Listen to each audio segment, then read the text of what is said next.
Talk by Father Jeremy Haburimana. The Holy Spirit leads those who announce Jesus Christ, dead and risen. Saturday in the 5th week of Easter. Readings. First reading. Go to Macedonia and help us. Reading the book of the Acts of the Apostles 16, 1-10. Paul reached also Derbe and Lystra, where there was a disciple named Timothy, the son of a Jewish woman who was a believer, but his father was a Greek. The brothers in Lystra and Iconium spoke highly of him, and Paul wanted him to come along with him.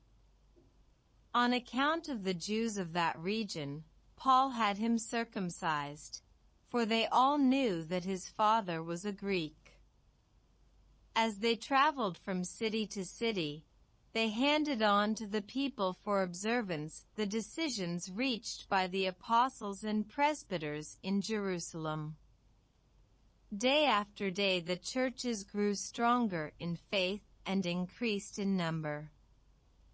They traveled through the Phrygian and Galatian territory because they had been prevented by the Holy Spirit from preaching the message in the province of Asia. When they came to Mysia, they tried to go on into Bithynia, but the Spirit of Jesus did not allow them, so they crossed through Mysia and came down to Troas. During the night Paul had a vision. A Macedonian stood before him and implored him with these words, "Come over to Macedonia and help us."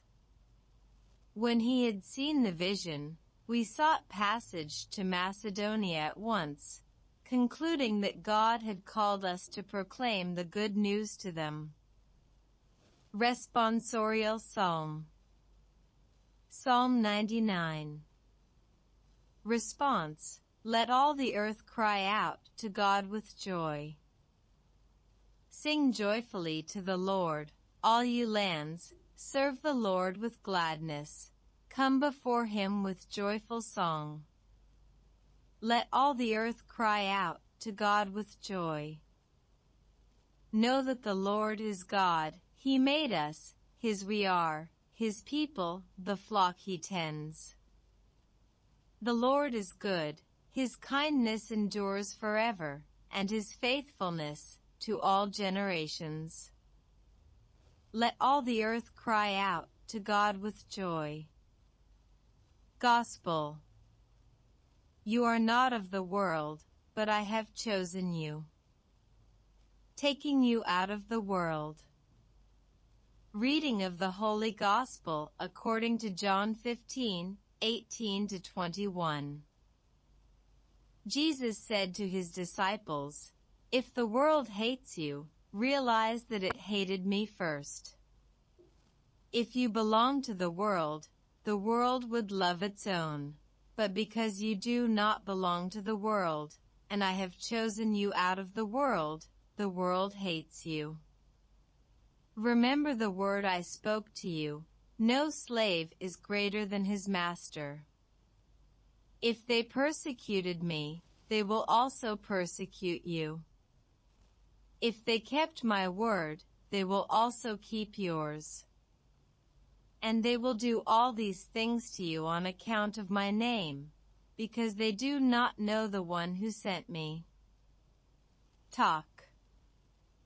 Dear brothers, today Jesus Christ, dead and risen, the Lord of life and death, appear before us to invite us again to let us be guided by his Holy Spirit. He calls us not to let ourselves be guided by our feelings or desires, but only by his Spirit.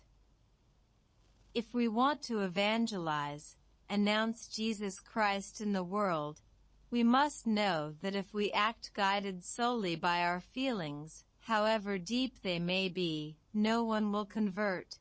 You can cry bitterly all day for sins that will not convert anyone if we do not live in love, if we do not get carried away by the Holy Spirit, One can get angry or have a lot of pain for a sin, but no one will become just because of that. One can rejoice over something that has happened, but that joy, if it does not come from the Holy Spirit, does not convert anyone. Only the Spirit of Jesus Christ converts. We must trust in Jesus Christ, because it is the Holy Spirit who evangelizes, who penetrates the heart of man, to light his life, to show him the way. And so that the Holy Spirit can act through our lives, what we are asked to do is talk about Jesus Christ. The rest is no longer up to us. We must announce Jesus Christ, dead and risen. That is a true invitation to the conversion of each person. However, as St. Augustine said, words move, but the example drags.